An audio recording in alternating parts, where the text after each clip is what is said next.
पूर्णमिदं पूर्णात् पूर्णमुदच्यते पूर्णस्य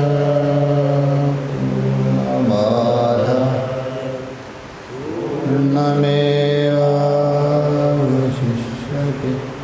ॐ शान्ति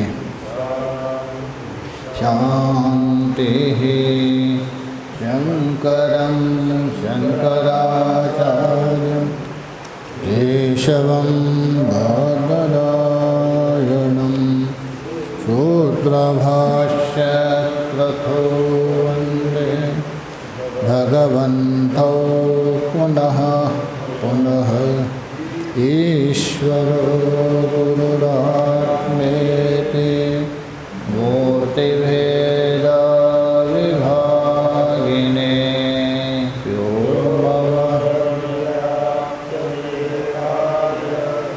दक्षिणामूर्तये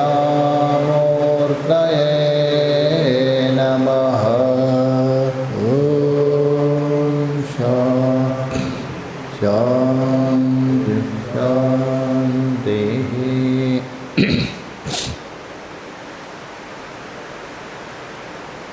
हम लोग अपरोक्ष अनुभूति को लेकर विचार कर रहे हैं। जो अपरोक्ष अनुभूति है अर्थात अपना जो स्वरूप है उसका यथार्थ रूप से अनुभव, यही अपरोक्ष अनुभूति। ये जो यथार्थ रूप से अनुभव करने के लिए कुछ प्रतिबंधक है, पहले भी बता दें। उस प्रतिबंधक को निवारण करने के लिए कुछ साधन चाहिए। उनमें भी मुख्य रूप से अनिवार्य है साधना चतुष्टय, अवश्यम भावी। ब्रह्मसूत्र में बता दिया, इसके रहने पर ब्रह्म जिज्ञासा हो सकती है, जिसके अभाव में ब्रह्म जिज्ञासा नहीं होगा। साधना चतुष्टय सत्वे ब्रह्म जिज्ञासा, अभावे ब्रह्म जिज्ञासा अभाव। और वो जो साधना चतुष्टय का प्राप्ति का उपाय भी बता दिया शुरू में, और साधना चतुष्टय का व्याख्या भी किया, वैराग्य से लेकर मुमुक्षुता पर्यंत। तो उसके बाद ये जो साधना चतुष्टय का निरूपण किया, जिसके लिए साधन के लिए नहीं होता है, साधन है मार्ग है, मार्ग के लिए नहीं, साधन वहाँ प्राप्त करने के लिए होता है। तो इसलिए आगे बता रहे जो साधन चतुष्टयों का निरूपण किया है, जिसके लिए, उसके विषय के लिए बताने जा रहे हैं आगे के श्लोक में। उसमें थोड़ी भूमिका है, देख लीजिए।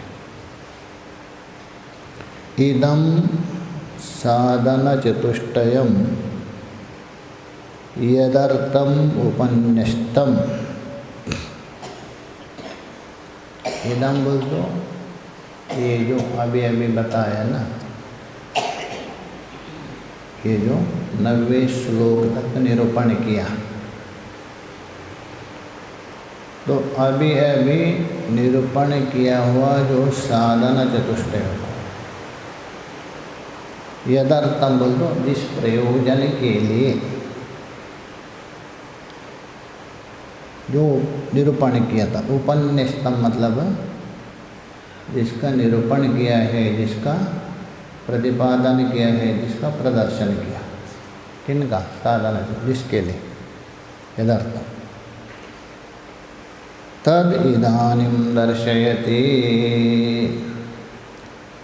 जिसके लिए साधन चतुष्टयों का निरूपण किया था, उस लक्ष्य को, उस उद्देश्य को, उस विषय को यहाँ निरूपण कर रहे हैं। अन्यथा साधन चतुष्टय व्यर्थ हो जाएगा ना।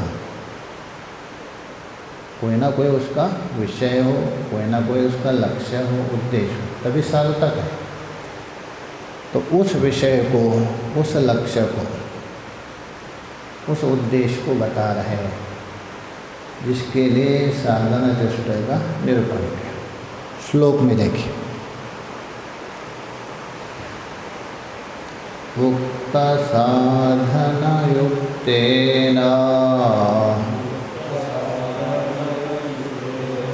विचारः पुरुषेण हि कर्तव्यो ज्ञानसिद्ध्यर्थम्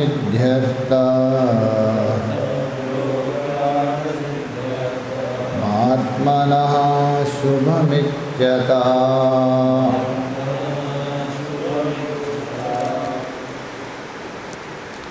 उक्त साधन युक्तेन,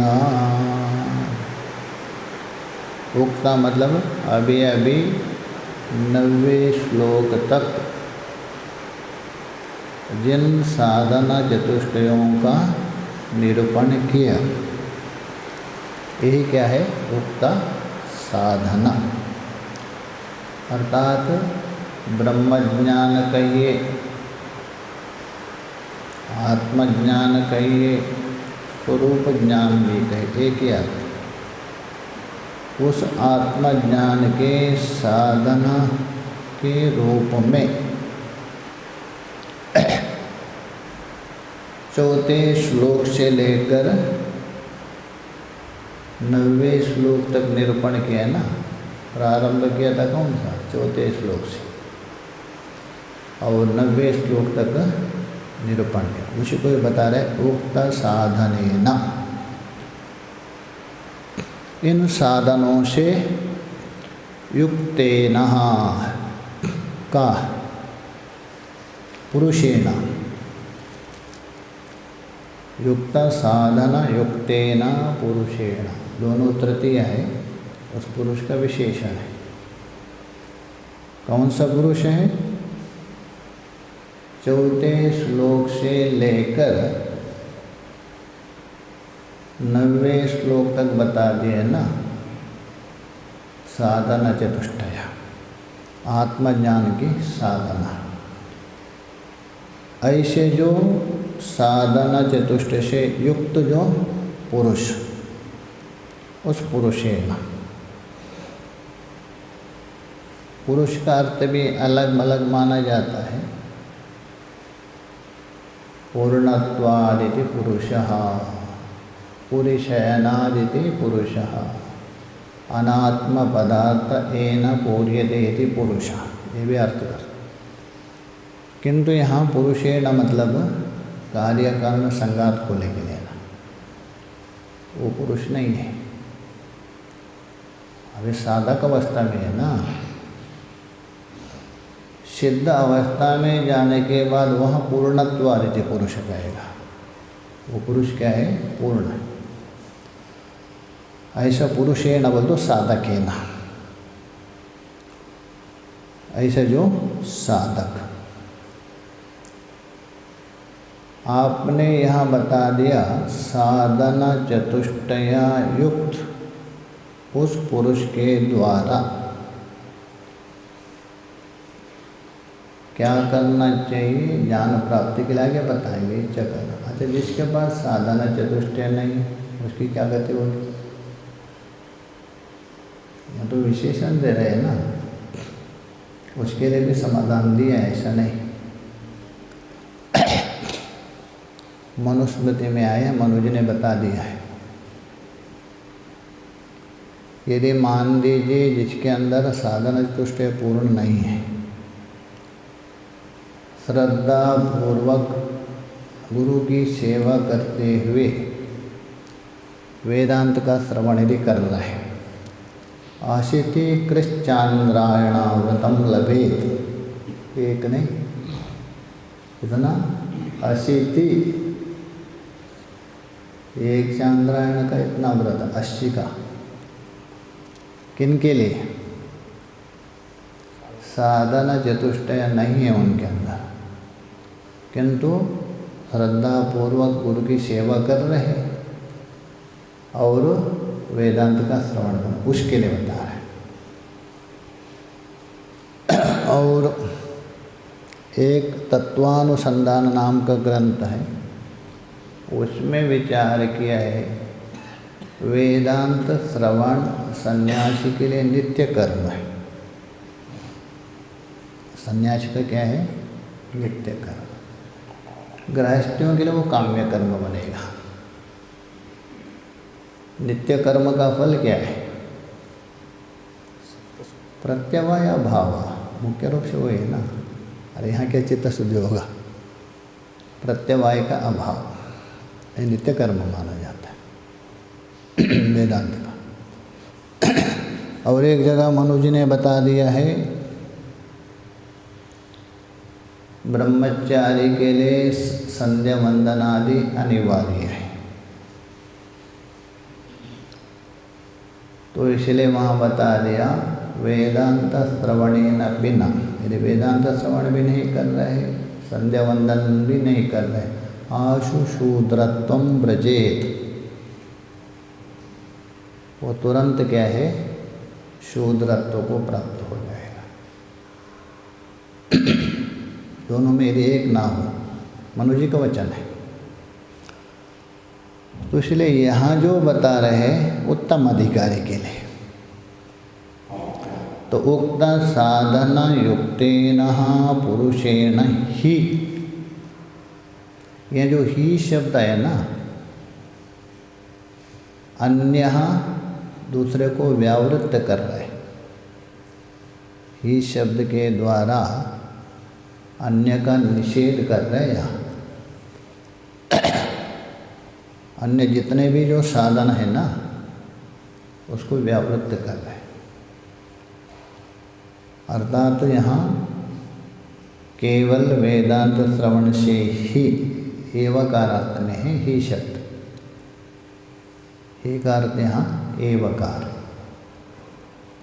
एवकार भी 3 अर्थ में होता है ना। हाँ, कौन सा? हाँ हाँ, वो तो ठीक है।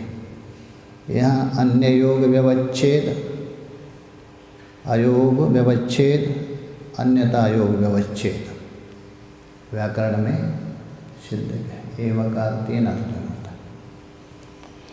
है। यहाँ अन्य योग व्यवच्छेद है।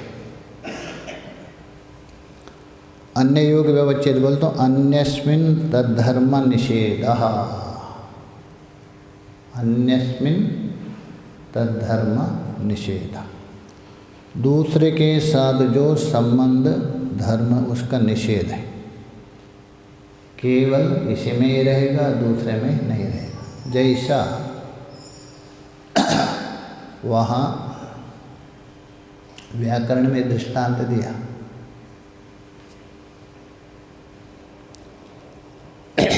यथा पार्थ एव धनुर्धरः नान्य, यथा पार्थ एव धनुर्धरः नान्य। अभी देखिए धनुर्धर कौन है? पार्थ एव, नान्य दूसरे का निषेध किया, दूसरे है ही नहीं। ये है अन्य योग व्यवच्छेद है। पार्थ से अतिरिक्त है, उनका व्यवच्छेद कर दिया। पार्थ ही धनुर्धर है, दूसरा नहीं। इसी प्रकार यहाँ भी ही है ना, अन्य योग व्यवच्छेद है। अतः साधन चतुष्टय से ही युक्त पुरुष को विचार करना चाहिए, अन्य नहीं। अन्य का व्यावृत्ति किया। कर्म है आपके पास, उपासना है, नहीं, साधन चतुष्टय अनिवार्य। इसलिए यहाँ ही हो गया अन्य योग व्यवच्छेद। और एक होता है अयोग व्यवच्छेद। शब्द मंजूषा है ना, उसमें विचार किया है नागेश भट्ट। अन्य योग व्यवच्छेद, अन्य योग मतलब अन्य जो योग, उसको अयोग व्यवच्छेद, अन्य नहीं। अयोग मतलब योग मतलब संबंध, योग का अर्थ है संबंध। अयोग का मतलब संबंध अभाव, उस संबंध अभाव का व्यवच्छेद करना। जैसे वहाँ दृष्टांत दिया, शंक एवं पांडुरा। शंख ही क्या है? सफेद है। ये है अयोग व्यवच्छेद है। एक अत्यंत एक व्यवच्छेद होता है, नीलम सरोजम भवति। नीलम सरोज एव भवति, नीलम सरोज भवति एव, इसका मतलब रक्तम अपि भवति। ये है अत्यंत योग व्यवच्छेद। 3 प्रकार का मान है। यहाँ तो मान रहे अन्य योग, दूसरे का निषेध। तो अर्थ हो गया उक्त साधन युक्तेन पुरुषेण ही, पुरुषेण एव किम कर्तव्य? विचार कर्तव्य, विचार कर्तव्य। और भी उसमें एक विशेषण है शुभमिच्छता। शुभमिच्छतः पुरुषेण विचार कर्तव्य। साधन चतुष्टय तो है, किंतु शुभमिच्छता, कभी कभी शुभ नहीं चाहते व्यक्ति, ऐसे भी है। शुभ का मतलब ऐसा तो शुभ का अर्थ होता अलग अलग होता है। शोभते इति शुभ, अथवा सुष्टुम शोभते एतेन इति शुभ, शुभ काम को रो करके। किंतु वास्तव में जो शुभ है परमात्मा मोक्ष है, उसको शुभ माना जाता है। ऐसे जो अपना जो कल्याण है, मोक्ष की इच्छा रखता है, उसको शुभ कहते हैं। उसके लिए विशेषण है, ये बता रहे। तो अन्वय ऐसा कर दीजिए, उक्त साधन युक्तेन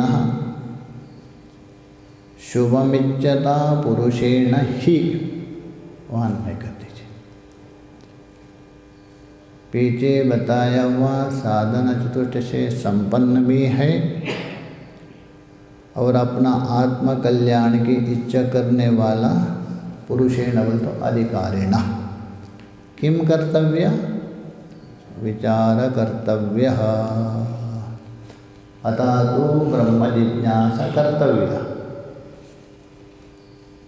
तो विचार करना चाहिए, क्योंकि अच्छा किसका विचार करें? ब्रह्म का विचार करना है ना, किंतु केवल ब्रह्म का नहीं, 3 विचार होता है वहाँ, जीव, ईश्वर और जगत, 3 को लेके विचार होता है। ये 3 ही विचारणीय बिंदु हैं पूरे शास्त्र में, जीव, ईश्वर और जगत। उसको लेकर जगत का विचार इसलिए है अध्यारोप अपवादाभ्याम निष्प्रपंचम, क्योंकि जगत के बिना ब्रह्म को समझा नहीं सकते। समझा सकते? हाँ बताओ। अरे जगत में रह करके चोद्यम व परिहारम व, पंचदशिकार क्या बोल रहे हैं? शंका हो, समाधान हो, उपदेश हो, द्वैत में जगत में रहना पड़ेगा। सुषुप्ति में क्या कोई किसको उपदेश कर रहा है? क्यों? लोका अलोका भवति, पिता अपिता भवति। वहाँ लोक भी नहीं है, जीव का भाव भी नहीं है, ईश्वर भी नहीं, कुछ नहीं है। कौन किसको उपदेश करेंगे? इसलिए ये जगत में रह करके ही जगत से परे होना है। इसलिए जगत का भी विचार करना, जगत का विचार ग्रहण करने के लिए नहीं, जगत का जो विचार है ना वो ग्रहण के लिए नहीं, त्यागने के लिए। इसलिए 3 विचार करना, आत्मा, अनात्मा और ईश्वर। विचार के बिना, आगे बताएंगे आगे के श्लोक में, दृष्टांत देके समझाएंगे। आपके पास सभी साधन हैं, प्रकाश के बिना वस्तु को नहीं देख सकते। वैसे ही विचार रूप प्रकाश के बिना उस आत्म तत्व को भी आप अनुभव नहीं कर सकते। इसलिए विचार आवश्यकता है। हाँ, वो विचार है, सुविचार होना चाहिए। इसलिए एक ने कहा दिया ना, इतो न किंचित परतो न किंचित, यतो यतो यामि ततो न किंचित, विचार्य पश्यामि जगन्न किंचित, आत्मावलोकन्न अधिकन्न किंचित। इतो न किंचित, ये तो बोल रहे संसार में है ना, कुछ है मान रहे, कुछ भी नहीं। परलोक में अप्सरा है, अमुक है, तमुक है देते हैं ना, परतो न किंचित, वहाँ भी कुछ नहीं है। यतो यतो यामि, जहाँ जहाँ जाके आप देख लीजिए, यतो यतो यामि, जहाँ जहाँ जाएंगे कुछ भी नहीं। विचार्य पश्यामि जगन्न किंचित, विचार करके आप देख रहे जगत क्या है, बालू की दीवार के समान है। जब तक विचार नहीं किया तब तक आत्मावलोकन्नाधिकन्न किंचित, उसे बढ़कर कोई है ही नहीं। इसलिए विचार होना चाहिए मुख्य। इसलिए बोले विचारेण, विचार के द्वारा कर्तव्य। किसके लिए विचार करें? ज्ञान सिद्ध्यार्थम आत्मनः, आत्मना पहले जोड़ दीजिए उसके साथ, आत्मनः शुभमिच्छता, उसका पूर्व के साथ अन्वय। आत्मनः उक्त साधन युक्तेन आत्मना शुभमिच्छता पुरुषेण ही विचार कर्तव्य। ये वाक्य हो जाता। किमर्थम, किसके लिए करे विचार, काय के लिए? तो बोले ज्ञान सिद्ध्यर्थः विचार कर्तव्य। ज्ञान की सिद्धि के लिए, ज्ञान तो है ही पहले से, कोई अपने को अज्ञानी थोड़ा मान रहा है। किसी से पूछे अज्ञानी, नहीं मैं विद्वान हूँ, कोई भी नहीं मानने के लिए तैयार है। ज्ञान तो है ही सबके अंदर, किंतु कौन सा ज्ञान? यही प्रत्येक अभिन्न ब्रह्म ज्ञान सिद्ध्यर्थ, ये ज्ञान के लिए। बाकी सब ज्ञान है प्रत्येक आत्मा से अभिन्न ब्रह्म है, ये ज्ञान प्राप्ति के लिए, ये सिद्धि के लिए। तो ज्ञान सिद्ध्यर्थम, अथवा ज्ञान सिद्धि का उपलक्षण है अज्ञान निवारणार्थ। हाँ, ज्ञान सिद्ध है तो सिद्ध करेंगे। ज्ञान तो है, मतलब स्वरूपात्मक ज्ञान नहीं, वृत्त्यात्मक ज्ञान। यहाँ जो ज्ञान बता रहे हैं ना, वृत्त्यात्मक ज्ञान, जो बोलते हैं ना ब्रह्म ज्ञान बोलते हैं ना, वो ज्ञान है। तो वृत्त्यात्मक ज्ञान मतलब अखंडाकार वृत्त्यात्मक ज्ञान है, उसको ज्ञान कहा दिया। तभी देखिए वहाँ गीता में भगवान ने क्या कहा दिया, अज्ञानेन आवृतम ज्ञानम, एक ही बोल रहे, अज्ञान के द्वारा ज्ञान आवृत है। ज्ञानाग्नि सर्वकर्माणि। ज्ञान है अविद्या और सभी कर्मों को क्या करता है? नष्ट करता है। और वहाँ क्या बोल रहे हैं? अविद्या के द्वारा ज्ञान आवृत है। अविद्या के द्वारा जो ज्ञान आवृत है स्वरूपात्मक, स्वरूपात्मक ज्ञान है ना, साक्ष्य रूप ज्ञान है। उस ज्ञान के साथ अविद्या का विरोध नहीं है। क्यों नहीं है? हाँ, अर्थात जो जिसका रक्षक है, जो जिसका प्रकाशक है, वो भक्षक कैसा बनेगा? अज्ञान को वही प्रकाशित कर रहे हैं ना, अज्ञान को आश्रय वही दे रहे हैं, वो भक्षक कैसा बनेगा? और यह ज्ञानाग्नि जो बता रहे हैं ना, वो ज्ञान है वृत्त्यात्मक ज्ञान, अखंडाकार। प्रमाण जन्य ज्ञान है वो अज्ञान का विरोधी, वो अज्ञान को टिकने नहीं देगा, इसलिए वो अज्ञान। इसलिए यहाँ ज्ञान का मतलब है वही प्रमाणात्मक ज्ञान अथवा वृत्त्यात्मक ज्ञान, अखंडाकार वृत्त्यात्मक। उसके लिए क्या करें? विचार कर्तव्य। ऊपर से जोड़ दिया अवश्यम कर्तव्य, इतना जोड़ दीजिए। अवश्यम भावी है क्योंकि अन्यथा वहाँ बैठे हैं ना मीमांसक आदि। मीमांसक आदि कहते अरे विचार क्यों करें, आप नित्य कर्म करते रहो, पुण्य कर्म करते रहो और प्रायश्चित आदि करते हुए पाप को हटा दे दो, कर्म समाप्त होगा, आपको मुक्ति हो जाएगी। विचार बेकार है, इसलिए अवश्यम कर्तव्य। ठीक है, मैं देखिए उक्तेति उक्तानि, कुत्र उक्तानि? जो 4 श्लोक से लेकर 9वें श्लोक तक प्रतिपादितानि, निरूपितानि। कौन है बता रहे? ब्रह्मा इति आरभ्य, वैराग्य का निरूपण किया था ना, ब्रह्म से लेकर स्थावर पर्यंत। ब्रह्म मतलब ब्रह्मलोक की भोग की इच्छा, वहाँ से लेकर पृथ्वी लोक का भोग तक, ये 4था श्लोक है। तो ब्रह्माद इति आरभ्य वक्तव्यम स मुमुक्षुता, 9वें श्लोक यहाँ तक। इति इत्यन्तः, ये दो मुमुक्षुते मुमुक्षुता इति अंतः ग्रंथ संदर्भेण,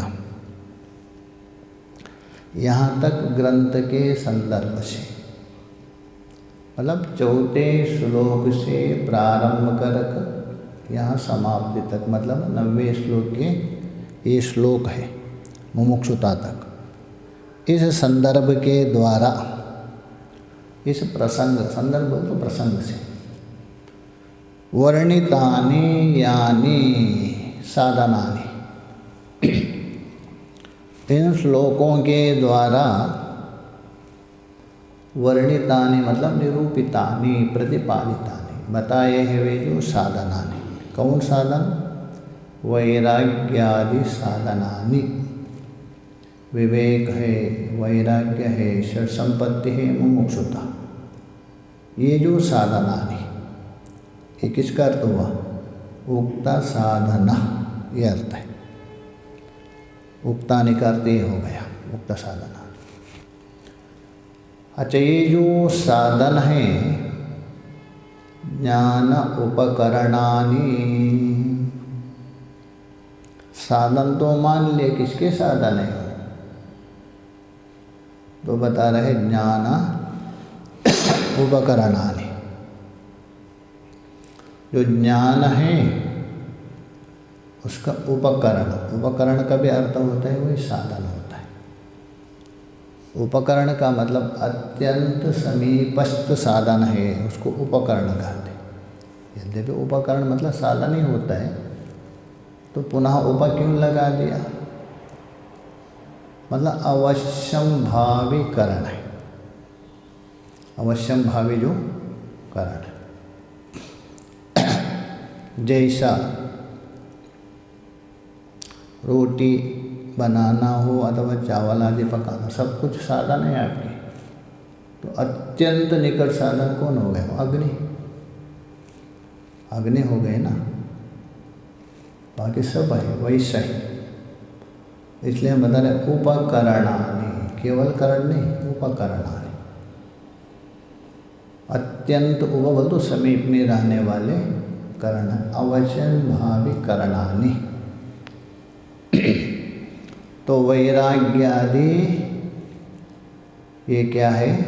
साधन है, उपकरण है। किसके? ज्ञानोत्पत्ति के, अर्थात ज्ञान की प्राप्ति के।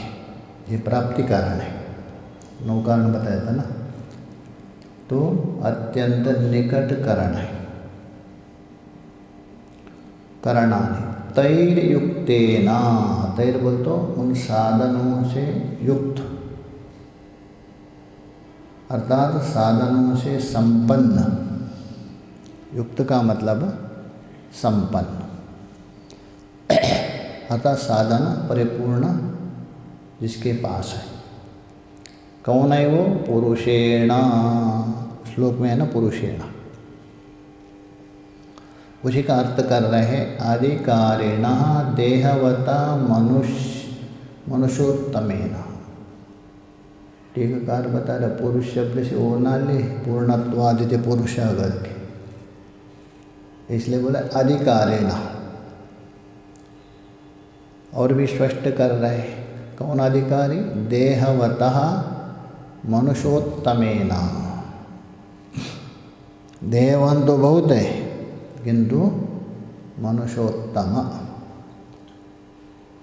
मनुष्य में भी उत्तम पुरुषस्त्वन्यः परमात्मेत्युदाहरेण।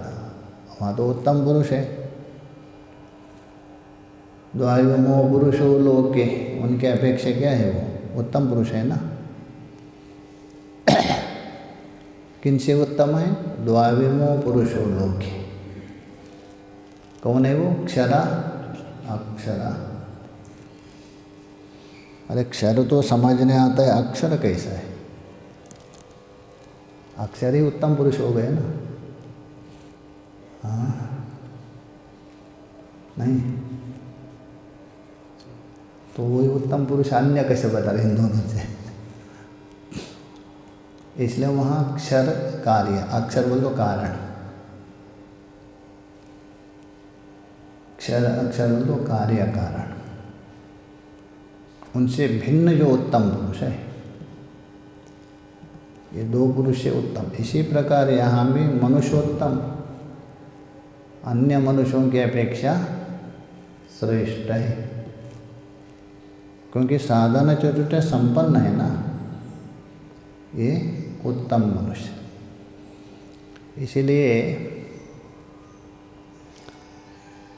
कर्म 3 है ना आपका, पुण्य, पाप कर्म, मिश्रित कर्म। तो उनका भी 3 भाग में विभक्त किया है। पुण्य का भी 3 भाग कैटेगरी में, मिश्रित का भी 3, पाप का भी 3 किया है। जैसे पुण्य में जो सबसे श्रेष्ठ पुण्य है, वो ब्राह्मीय शरीर को प्राप्त करता है, और उसमें थोड़ा कम है इंद्रिय शरीर, इंद्र आदि शरीर को, और थोड़ा कम है अग्नि आदि। है तो पुण्यात्मा है ना, सब फर्स्ट क्लास में पास हो गई है। किंतु फर्स्ट क्लास में भी 1 नंबर कौन है? ब्रह्मा जी। फर्स्ट क्लास में 2 नंबर में इंद्र, और फर्स्ट क्लास में 3 नंबर में कौन हो गए? अग्नि, वायु, वरुण आदि। ये सब फर्स्ट क्लास वाले। हम लोग सब क्या है? सेकंड क्लास में बैठे हैं ना, मिश्रित है ना। तो उस मिश्रित में भी 3 भेद किए हैं, मिश्रित में भी। उत्तम, मध्यम, अधम। ये उत्तम का संकेत है। ये मिश्रित कर्म में भी साधना चतुष्टया आचार विचारादि से युक्त पुरुष है। ये उत्तम, मध्यम में भी उत्तम माना है। सेकंड क्लास में प्रथम है वो, और सेकंड क्लास में सेकंड है उपासक, और तीसरा जो है बस कर्मी अथवा नीचा अज्ञानी माना है। भेद किया है, इसलिए विशेषण दिया मनुष्य उत्तमेना, मनुष्योत्तमेना। तो यहाँ कहना चाहिए था उत्तम मनुष्येण, कहना चाहिए था मनुष्योत्तमेन क्यों कहा? तो मनुष्य का पूर्व प्रयोग, उत्तम को बाद में डाल दिया। ही इति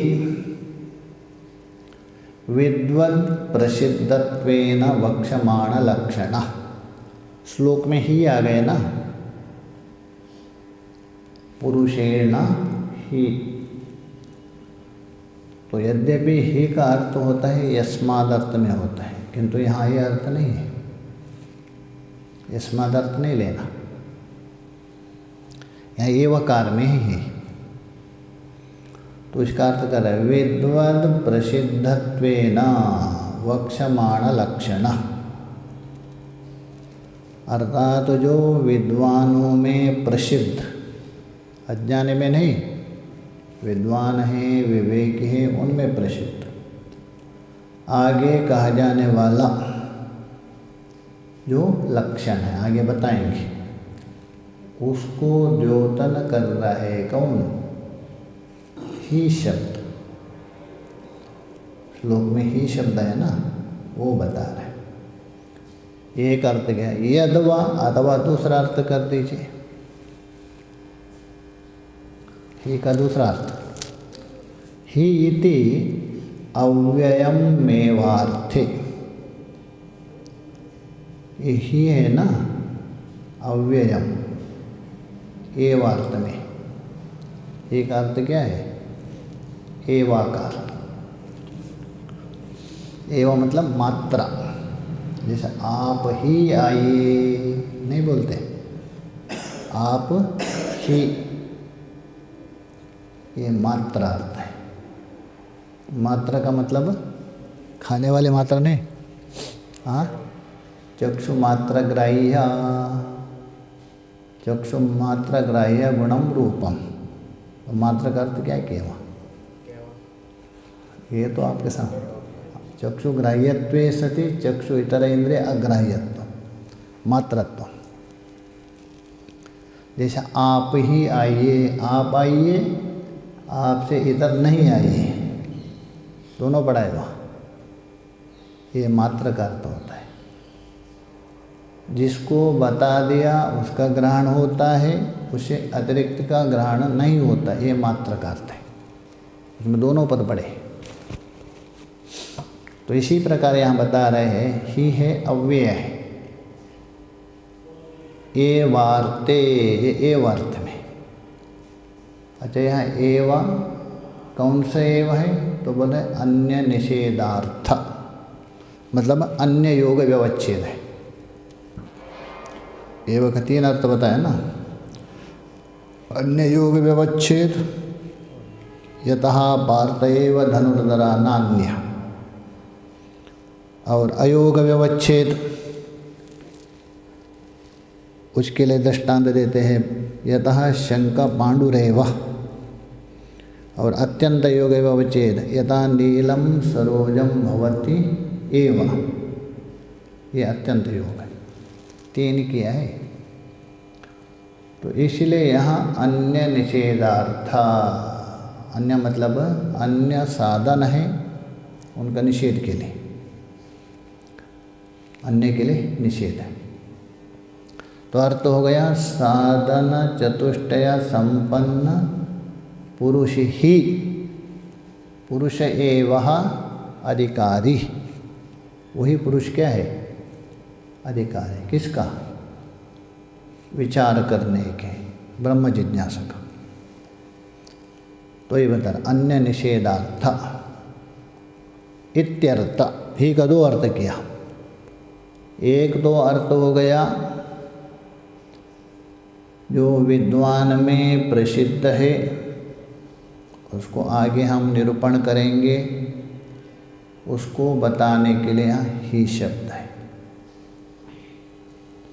अथवा दूसरा एक अर्थ किया है आत्मा से भिन्न अनात्म वस्तु है, उसको निषेध करने के लिए, ये अन्य योग व्यवच्छेद के लिए इत्यर्थ। तो ऐसा जो साधन चतुष्टय संपन्न से युक्त ही पुरुष, उस पुरुष को क्या करना चाहिए? विचारो कर्तव्य, विचारो कर्तव्य, विचार का अर्थ कर रहे। विवेक, विचरले पृथक धातु है ना, विवेक भी वही बनता है, यहाँ तो चर धातु है और विवेक का अर्थ है विचरले पृथक अर्थ है, क्योंकि जो विचार कर सकता है वही विवेक कर सकता है, जो विवेक है वही विचार कर सकता है, एक दूसरा पूरक है। जिसके अंदर विचार ही नहीं वो विवेक क्या करेंगे, जिसके अंदर विवेक नहीं वो विचार क्या करेंगे। जैसे जिसके अंदर विवेक नहीं है, जो सामान दिया बाजार में लेके जाएंगे, विचार नहीं करेंगे अच्छा है खराब है कुछ नहीं, जो दे दिया चल जाएंगे। इसलिए अर्थ कर रहे विचारो मतलब विवेक कर्तव्य, कर्तव्य का अर्थ कर रहे हैं ऐसा नहीं, आवर्तयितव्य, केवल एक बार करके नहीं छोड़ना। जैसे उठाया ना ब्रह्म सूत्र में 4th अध्याय का प्रथम पाद का प्रथम सूत्र में, आत्मवारे द्रष्टव्या श्रोतव्या मंतव्या निधिध्यासितव्या, उनको एक बार सुन के छोड़ना है अथवा बार बार करना है। वो तो बच्चे ने बार बार क्यों करे, बेकार है, एक बार से हो जाएगा, एक बार से काम हो जाएगा। यदि होता तो बहुत सरल था। सिद्धांत ने क्या, आवृत्ति असकृत उपदेश, उसकी आवृत्ति करना चाहिए। सकृत बोल तो एक बार, असकृत उपदेश। श्वेत केतु को क्या है 9 बार उपदेश किया है, एक बार नहीं। तो कब तक, जब तक आप उसको प्राप्त नहीं करेंगे तब तक। इसलिए अर्थ करें आवर्तयितव्या, किसका, उसी विचार का आवर्तन करना चाहिए। कब तक, आमृतेर आसुप्ते नयेर वेदांत चिंतन। किमर्थम इत्यदाह, अच्छा बाबा आपकी बात मान लिया, उस विचार को बार बार आवर्तन करना चाहिए। उसका प्रयोजन क्या है? इस प्रकार जो विचार कर रहे किसके लिए करें, उसका कोई ना कोई प्रयोजन होना चाहिए ना। तो ये बोल रहे किमर्थ, अतः किस प्रयोजन, अर्थम बोल तो प्रयोजन, किम प्रयोजनार्थ इत्यत आहा, इतना पूर्व पक्षी किमर्थम, उत्तर दे रहे इत्यत आहा।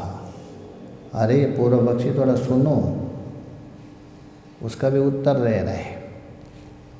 उत्तर दिया भगवान भाष्यकार ने ज्ञान सिद्ध्यर्थम।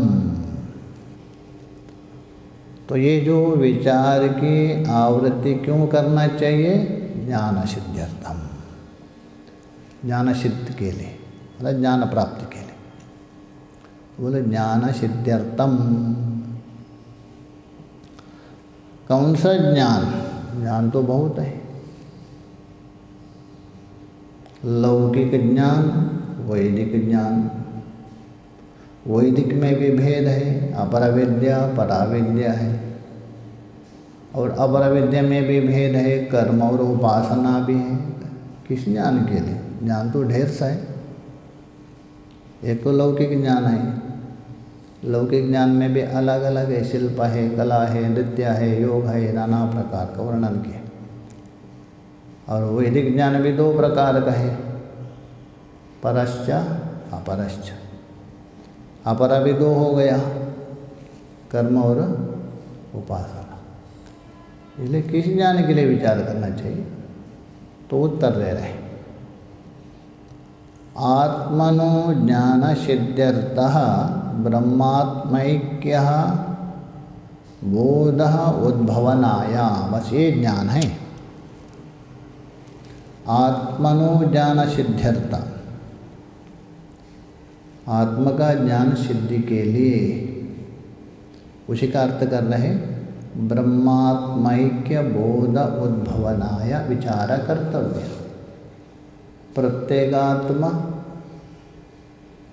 और ब्रह्म है, उसको एकत्व ज्ञान उद्भवन के लिए, प्रकट के लिए, अनुभव के लिए विचार करना, तब तक अन्य ज्ञान नहीं। ब्रह्मात्मा ऐक्य बोध उद्भवनाय, ब्रह्म और आत्मा ऐक्य ज्ञान से, ब्रह्म और आत्मा जो एकत्व ज्ञान है उसे अभिव्यक्ति के लिए, ज्ञान तो है ही पहले से, अभिव्यक्त करना। जैसा काष्ठ में अग्नि तो पहले से ही है ही, किंतु उसको मंथन के द्वारा क्या किया जाता है? अभिव्यक्त किया जाता है। कब तक मंथन करेंगे? जब तक अग्नि प्रकट ना हो। अग्नि मंथन करते हैं ना, वैसे ही यहाँ ये प्रत्येगात्मा और ब्रह्म जो अभिन्न स्वरूप पड़ा है पहले से, उसको अभिव्यक्त करने के लिए इसका पुनः पुनः आवृत्ति करना चाहिए। यही ज्ञान सिद्ध्यर्थ। ब्रह्मात्मा ऐक्य बोध उद्भवनाय, प्रत्येगात्मा और ब्रह्म है, उसका अभिन्नत्व का उद्भवन करने के लिए, प्रकट करने के लिए ये विचार करना चाहिए, आवृत्ति करना चाहिए। ये उत्तर हो गया। ननु आत्मज्ञान सिद्ध्यः का पुरुषार्था इत्याशंक्य। ठीक है, आपने बता दिया ये जो वेदांत का जो विचार है, साधना चतुष्टय संपन्न है, विचार करता है, उसका फल क्या हो गया? ज्ञान सिद्धि। ये बताए ना। अभी ये पूछ रहे ज्ञान सिद्धि होने से का पुरुषार्थ, उससे क्या पुरुषार्थ सिद्ध होगा आपका? उससे क्या सिद्ध? पुरुषार्थ बोल दो, पुरुषस्य अर्थ, पुरुषस्य प्रयोजन। उससे पुरुष का क्या प्रयोजन सिद्ध होगा? वो जो ज्ञान प्राप्ति के लिए आपने इतना प्रयत्न किया, खूब विचार किया, अहर्निश ज्ञान उत्पन्न भी हो गया, उसका क्या प्रयोजन है? यही पूछ रहे। आत्मज्ञान सिद्ध्यः का पुरुषार्थ, अतः कह प्रयोजन, प्रयोजन क्या है? इति आशंक्या, इत्याशंक्या। उत्तर दे रहे, अच्छा आपको बंधन में रहना इच्छा है अथवा मुक्त होने की? कोई भी बंधन में नहीं जाते, कोई भी दुख नहीं चाहते। इसीलिए अगर आप सुख चाहते हैं, बंधन से निवृत्ति चाहते हैं, उसके लिए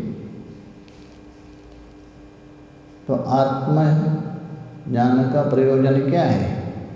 बंधन निवृत्ति। उसी का नाम है मोक्षाख्यम। मोक्षाख्यम चतुर्थ पुरुषार्थ रूपम फलम। तो आत्मज्ञानस्य का पुरुषार्थ, ये प्रश्न हो गया।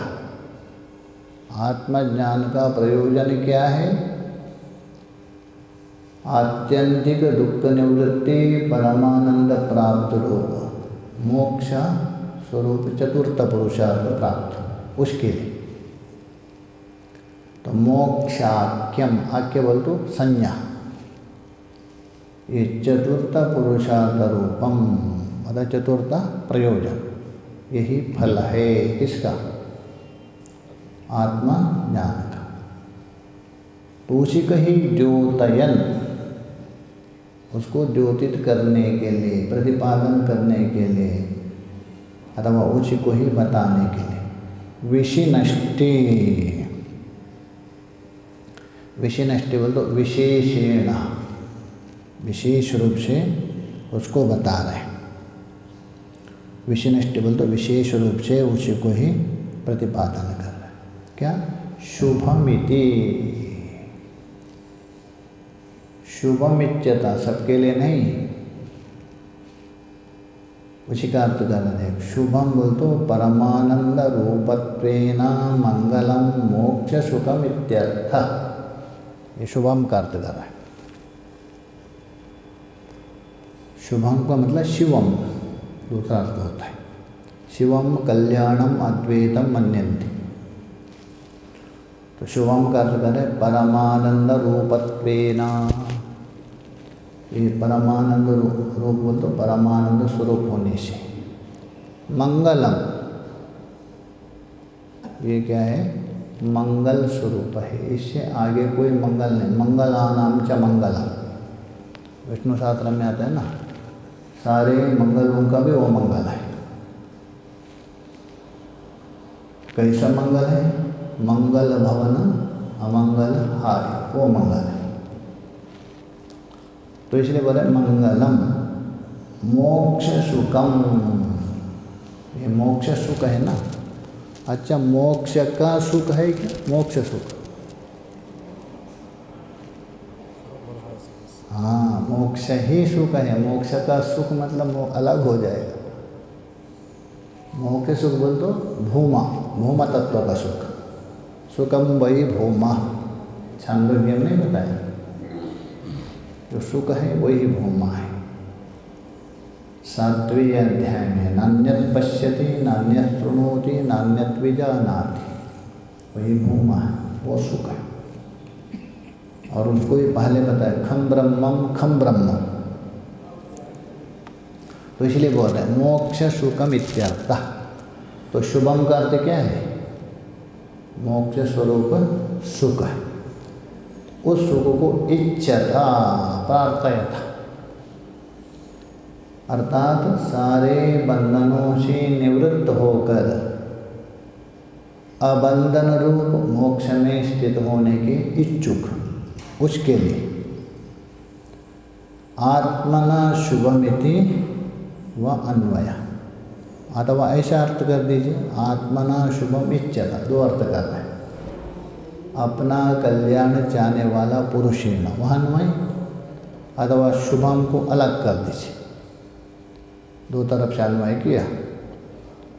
एक तो आत्मना शुभम इच्छता, अर्थात अपना कल्याण चाहने वाला का पुरुषेण, वह अन्वय कर दीजिए। एक तो शुभम को अलग कर दीजिए। मोक्ष क्या है? शुभ है, उस शुभ रूप मोक्ष को इच्छा करने वाला, ये दोनों अर्थ किया। आगे जो ज्ञान है ना, ये आवश्यक भावी, तो आवश्यकता है, उसके बिना संभव नहीं है। उसके लिए एक दृष्टांत के द्वारा समझा रहे, देखिए थोड़ा भूमिका है उसमें, देखिए ननु ज्ञान सिद्ध्यार्थम विचार एव कर्तव्य इति नियमः उत क्रियते इत्याशंक्या सदृष्टान्तमाह। आक्षेप करने वाला पूर्व पक्षी आक्षेप कर रहे हैं। ज्ञान सिद्ध्यार्थम विचार एव कर्तव्य, ये व्याप्ति बना दिया ना आपने। यत्र यत्र साधन चतुष्टय संपन्न विचार, विचार में विशेषण देना पड़ेगा। साधन संपन्न पुरुषेण विचार यत्र तत्र ज्ञान सिद्धि। ये जो आपने व्याप्ति बनाया, नियम बनाया, विचार एव करते थी नियम कुतः क्रियता, ये जो आपने नियम बना दिया ना, कुतः बोल तो कस्मात् कारणात्, कुतः मतलब कस्मात्, किस कारण से किया, कोई ना कोई युक्ति होनी चाहिए ना, कोई ना कोई तर्क होना चाहिए, कोई ना कोई उसका बेसिक हो ये नियम के लिए। कुतः क्रियता इति आशंक्य, किस कारण से, किस नियम से आपने ये बता दिया, ऐसा आशंका करके उत्तर दे रहे। देखिए उसके लिए उत्तर दे रहे। सदृष्टांत माह, दृष्टांत के सहित आपको दे रहे। श्लोक देखिए, सरल है। नोत्पद्यते विना ज्ञानम् विचारेणन्यसाधनैः